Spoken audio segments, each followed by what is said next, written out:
Welcome into the show. You're watching Philadelphia Eagles Now by Chat Sports. I'm Chase Senior. Thank you so much for hanging out here with us.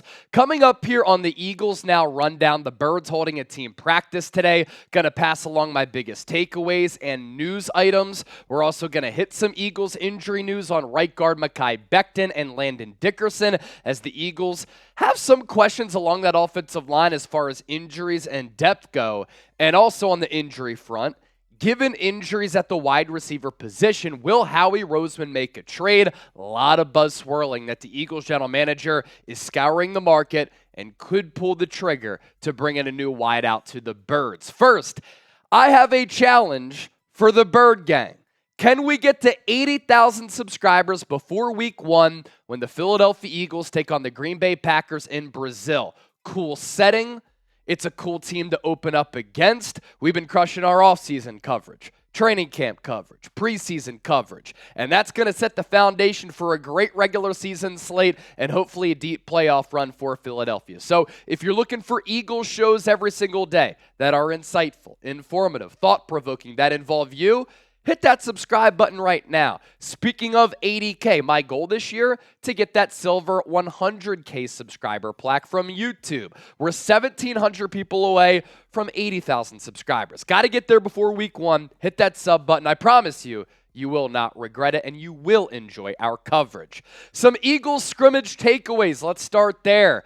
The defense under defensive coordinator Vic Fangio winning the day. And over the last 2 practices, Vic Fangio's unit, they've played well. And they have stalled this Eagles offense. And there's been an interesting development for Philadelphia during training camp. And we've seen this play out in game action against Baltimore and against New England. Historically, as a defensive mind and defensive coordinator, Vic Fangio doesn't blitz a lot. He didn't do that last year with Miami. As a head coach with Denver, he had good pass rushers with Chicago, but he didn't have to dial up a lot of blitzes as far as the percentages go. And with the San Francisco 49ers, he wasn't known as a blitz-happy, blitz-heavy defensive coordinator. He has been doing that with the Eagles, though. He was asked about that today from the press corps, and he said, look, yesterday it's something that we wanted to install. We will see if the Eagles blitz a lot during the season. But a couple of takeaways that I have from what we've seen in the public sphere during the first 2 preseason games, he's blitzing safeties. He's blitzing corners on corner blitzes. He's dropping back edge rushers in coverage, but also blitzing them. A lot of twists and stunts up front. Linebackers have been shooting the gaps a lot on blitzes, getting very, very aggressive.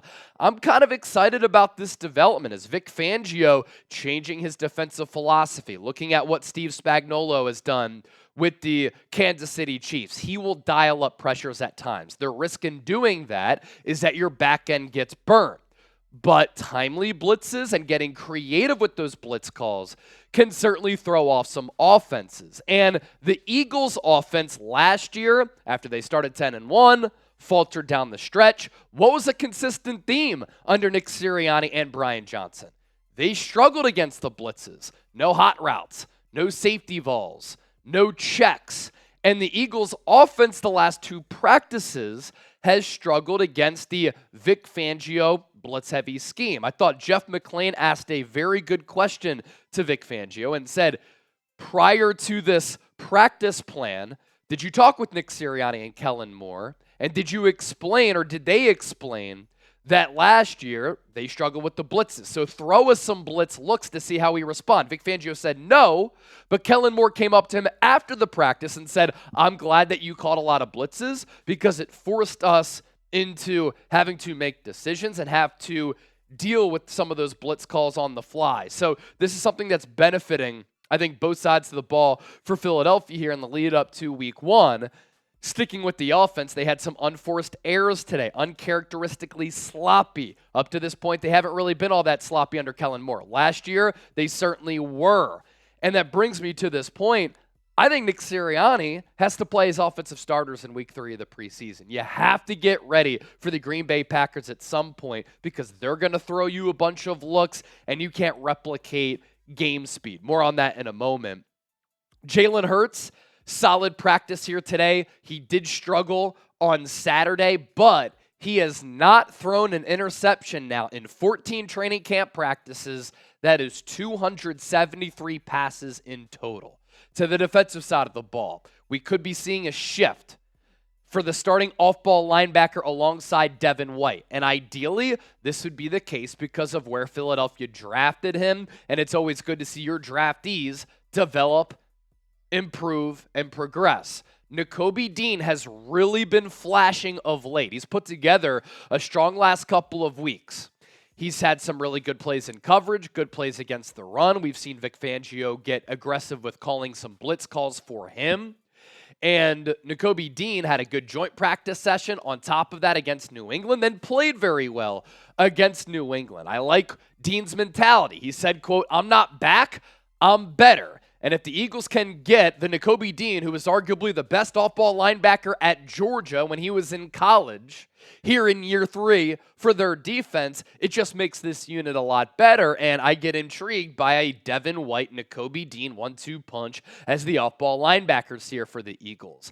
Josh Sweat having his best practice. We haven't seen him throughout the preseason yet. He had 3 sacks today. Now, Lane Johnson did not practice because of a veterans rest day, and Josh Sweat having those sacks up against Fred Johnson, a backup offensive tackle, but a good sign for Sweaty as he's racking up some sacks. Some Eagles injury news. Mekhi Becton did get hurt. He went into the locker room at the NovaCare complex in South Philadelphia. Brett Toth had to fill in at right guard since Tyler Steen is out as he re-injured his ankle against New England. His stock is certainly down. Jeff McLean reporting at about 5 p.m. Eastern time on this Sunday, August 18th, that Mekhi Becton's injury not believed to be serious. Landon Dickerson also left the practice field, but he seems to be okay as well. Today's poll question is this, and I want to hear from all of you down in the comment section here. Given the rust that we have seen from this Eagles offense, do the Birds need to play their starters against Minnesota at Lincoln Financial Field preseason week 3? Type P for play or S for sit. Chip, you can come full screen because I'm going to put together a YouTube short in addition to our long-form content here on Philadelphia Eagles. Now, if you toggle on the home page, you can go to Shorts and you can get some short-form content that I do on Eagles Now. Breaking news situations, analysis, takes, all that types of stuff. Nick Sirianni needs to play his offensive starters in the preseason finale against the Minnesota Vikings. It's become clear over the last couple of practices that the Eagles offense in particular really needs some live game reps. The Eagles did face the New England Patriots in a joint practice, and they performed very well. That's the only time, though, throughout the entire duration of training camp that Philadelphia has faced another opponent. But it was in a practice. It was not in live game action. And I don't think that you can replicate game speed, physicality, intensity, game flow, as well as those in-game reps. And you think about the overview for this Eagles offense, they have new pieces along the offensive line, moving parts there because of injuries. Wide receiver 3 is still a huge question and uncertain going into week 1. Saquon Barkley is new, playing behind a new offensive line with a new quarterback and new complementary weapons. And he is a dynamic piece that you want to find a way to implement and get your feet wet prior to some of that execution against the Packers in Brazil. And the Eagles have a new offensive system under a new offensive coordinator in Kellen Moore. So I think that the Eagles need to shake off that rust before the Packers game. They've struggled at times against this Vic Fangio defense throughout the summer. Remember what happened week 1 against New England late in the game when Jalen Hurts had that fumble? He admitted later that he wasn't used to getting hit because Nick Sirianni was very conservative with playing his offensive starters in the preseason last year, coming off that Super Bowl. It all adds up, though. The Eagles have had longer practices. They've had more physical practices. Now it's time for this offense to get on the field to get some live game reps. Look at how Andy Reid handles the preseason for the Kansas City Chiefs. They have won back-to-back Super Bowls, and Andy Reid in Kansas City's first 2 preseason games, he has played his starters for an extended period of time, including Patrick Mahomes. And with Kansas City, Andy Reid gets them ready for the biggest moments of the season. The Kansas City Chiefs, because they start that grind and they have that physicality during these training camp practices and they get those live game reps during the preseason, They are mentally tough at the end of the year in December, January, and February, as well as physically tough because they've been through the gauntlet. Nick Sirianni, take note. Before we get to some Eagles trade buzz around the wide receiver position, these Brotherly Shove shirts on sale right now for just $22. Go to chatsports.com/brotherly shove. You can get yours today. You have seen me wear this shirt right here on Philadelphia Eagles Now. I watched Petey's dog, Cruz, and he got me this shirt, and I love rocking it because it's fresh and it's the most efficient, most dominant play in all of football, and it's so peak Philadelphia. Chatsports.com/brotherly shove.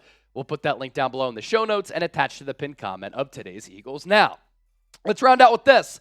Could the Birds trade for a wide receiver? Philadelphia banged up at that position, and wide receiver 3 continues to be a big question mark for Nick Sirianni, Howie Roseman, and Jeffrey Lurie's Eagles. You take a gander at the Eagles wide receiver depth chart right now. The top 2, one of the best, if not the best, wide receiver tandems in the National Football League. A.J. Brown is this era's Julio Jones from a physicality and production standpoint. When you watch him, he is special with his physicality, breakaway speed, ability to break tackles, make plays downfield, and he has a complete route tree. That little turnaround on that in-breaking route in which he jukes out the defender, a staple to his game. Then you have Devontae Smith, not the physical specimen that A.J. Brown is, but a clean route runner with really nice footwork. Has a lot to his route tree. He is just a force across the middle area of the field, but he plays bigger than his size, and he can make catches downfield vertically and along the sideline. But then after that, you have some big question marks. Paris Campbell's been hurt this year in training camp and throughout his entire career. And while he's a 4.3 guy, why is he a career sub 10 yards per catch player? Johnny Wilson is 6'6", but he's dealing with a concussion. John Ross, 4.2 speed. Maybe not now that he's older and has dealt with so many injuries. Maybe he's a 4.3, 4.4 guy. But I haven't seen him separate all that much. And while he's had moments in training camp and in that preseason game against New England before he got hurt as a returner and as a receiver, he too has always been injured throughout his NFL career. He is not durable. He's a smaller player. I like Britton Covey's opportunities to maybe get some more wide receiver reps, but is he going to be your every down slot wide receiver when he's a little bit small, limited, and doesn't have a vertical dimension to his game? He's more of that traditional slot who operates within 10 yards of the line of scrimmage and is a safety valve player. Joseph Ngata, really good in the preseason against New England. Led the Eagles in catches, yards per catch. He's a bigger target, but not all that fast. He does create windows because he can come down with those 50-50 balls, but I think he's more of an outside wide receiver, X-type, as compared to a slot. And Aniyah Smith, no. Eagles have those injuries at wide receiver. Rawson Wilson, concussion. Paris Campbell, limited participant, missed a lot of practices. He was back in practice on Sunday, dealing with the groin.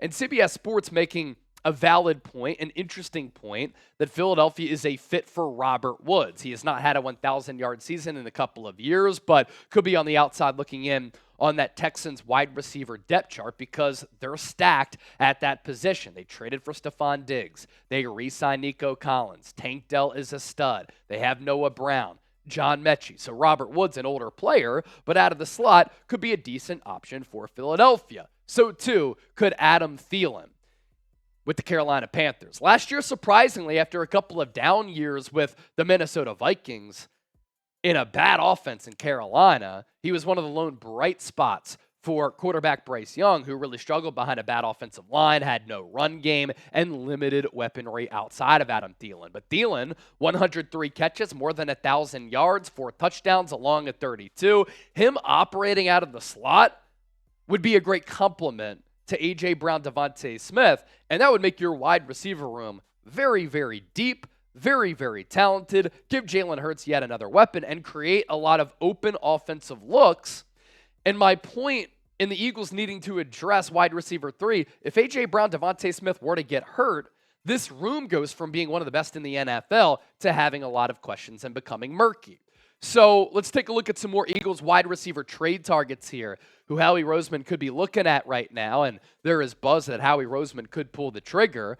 Adam Thielen, as I mentioned, John Metchie, Robert Woods, Noah Brown. 3 Texans right there. Treylon Burks of the Titans. Couple of Niners players not named Brandon Ayuk. Danny Gray, Ronnie Bell. San Francisco very deep at wide receiver if they only hold on to 6.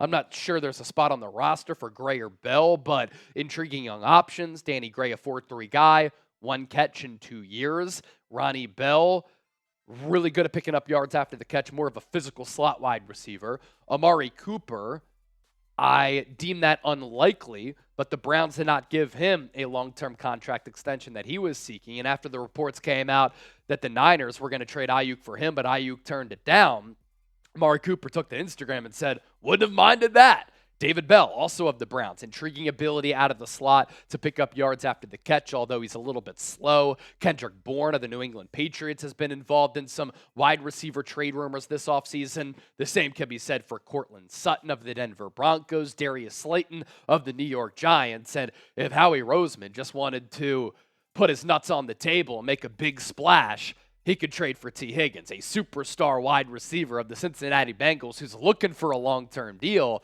T. Higgins, Devontae Smith, A.J. Brown, my goodness, that would cause nightmares for defensive coordinators across the National Football League. Again, unlikely, but a wide receiver who's been involved in some trade talks.